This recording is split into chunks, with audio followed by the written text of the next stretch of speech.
N convention కూల్చలేదు. ఎందుకు తెలుసా ఎందుకు కూల్చలేదు? కిరణ్ కుమార్ రెడ్డి తమ్ముడు కోర్టులో కేసేసాడు కూలుస్తా ఉంటే. కోర్టులో వేస్తే స్టే ఇచ్చారు. అందుకని ఆగింది. ఆ స్టే క్లియర్ అయినాక అప్పుడు మిగతావి చేయొచ్చు. ఒక స్టే ఉండగా మనం ఇంకోటి కూలిస్తే మళ్ళీ వస్తది. మళ్ళీ కోర్టు నుంచి వస్తది. కనుక అక్కడ ఆగింది ప్రభుత్వం. కోర్టులో స్టే కాబట్టి. ఆ మాత్రం ఇంగిత జ్ఞానం లేకుండా, ఆ మాత్రం పరిజ్ఞానం లేకుండా ఆయన అందుకే కూల్చలేదు. పిచ్చి వాగుళ్ళు, చిల్లర భాష, చిల్లర మనిషి అనిపించుకుంటుంది. ఒక మంత్రిగా మాట్లాడే మాటలేనది. ఆ హోదాకు తగిన మాటలైనా కంతిరి మాటలు తప్పితే అది ఇంకోటి కేటీఆర్ అట అందరికి డ్రగ్స్ అలవాటు చేశాడు. చూసావా నువ్వమ్మా? నువ్వు చూసావా? ఎప్పుడు చూసావు? ఆయన ఇంట్లో తొంగి చూసావా?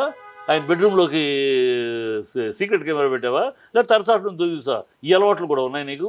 ఎవరిళ్ళలోకి వెళ్ళిపోయి తొంగి చూడాలి, వాళ్ళు ఏం చేస్తారో చూడటానికి. ఏం అలవాటు చూసావు? నీ దగ్గర ఏ సాక్ష్యం ఉంది? నేను తొంగి చూసిన అలవాట్లు ఉన్నాయా, లేదా రహస్య కెమెరా తోడిపెట్టిన సాక్ష్యాలు ఉన్నాయి? ఏమున్నాయి చెప్పు?